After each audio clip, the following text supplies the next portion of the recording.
This is a short training video helping new Form 5 pilots navigate a bit of the WMIRS environment to determine their current status and qualifications.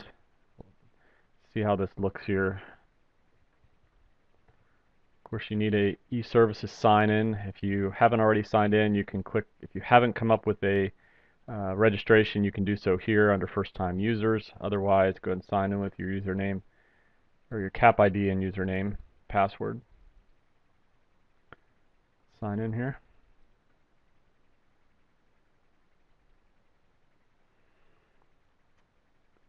Key thing you want to go to here first is your My Operations Qualifications.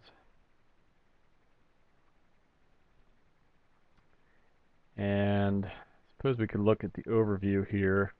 It doesn't give much. The key area you want to look at is pilot area here on the left.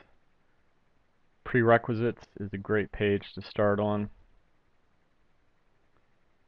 This shows my current statuses, things related to check pilot. Here it shows I am a cadet orientation pilot. I've qualified for that. Instructor rating, VFR, all the G1000 stuff, tow pilot. And even down here at the bottom you can see your ground handling. That's very important and can easily slip by people to not be current. Make sure that's current. So all the way down to the bottom there. Just gives you a good idea what I'm looking at on mine. Let's go to airplane.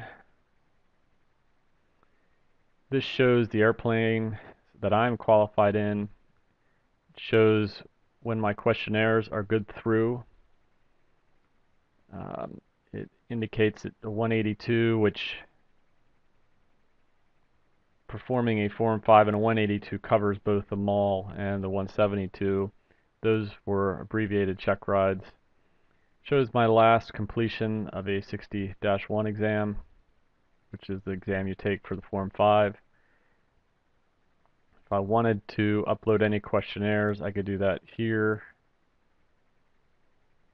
And this is a screen where I would be uploading information if I just took a Form 5. So if I just took an annual Form 5, I would, number one, upload my questionnaires here.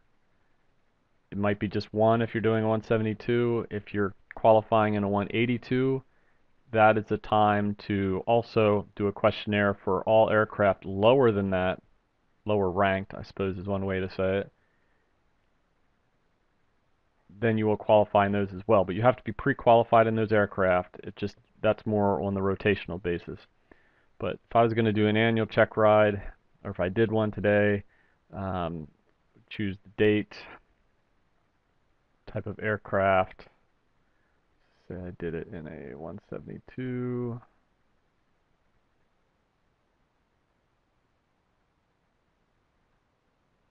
Actually, let's just do 182.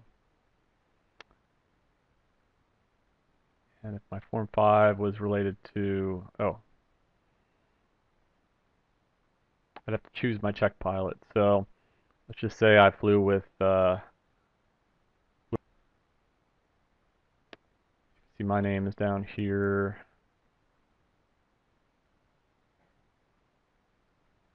So important thing is at the top of your Form 5 you have whatever you've been qualified for. You can see my currency is all good through October 2013. But if you did the orientation, great, list that. If you demonstrated instrument qualifications, do that. If you did it in a G1000 aircraft, check that. Whatever's applicable. So you want to do those things. I would be unable to do this if I hadn't taken my 61 exam, so I need to bring that up to date. And I can actually link here to taking it online. Nothing to hit up here. So this questionnaire must be uploaded. This information must be accurate. These check marks must be done, and then I would click submit. and then it should say submitted for validation. And during the pending process, you probably have things coming up here that are yellow, whereas once they're completed and you know that they're current, then you're in the green. So those colors are important. And you can see here who validated and approved my last check ride. So that's critical page right there. And again, that was under airplane. If you're interested in knowing what your process is for different skill sets and different qualifications, what do I need is a great place to start. And if I click that, I could see here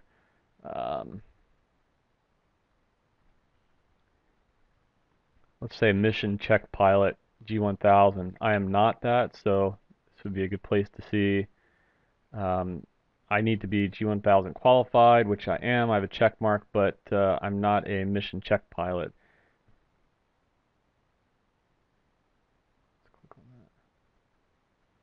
Yeah, the one I'm missing here is 25 missions.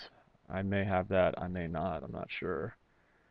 But it gives you an idea what that looks like. Let's look at a qualification where I am completely qualified, so like an instructor, G1000. See, I'm green all the way through, so I know that I'm completed with that. The SQRT sheets are more or less what we're looking at here, I believe, but let's just look at that, and let's just see. You might be interested in starting off as a mission scanner. You can see your SQRT sheet. I'm already active, so I don't get to see the breakdown. Let's choose something that I am not. Let's say I'm not an incident commander. Now I can see the things that I need to complete in order to get these checked off.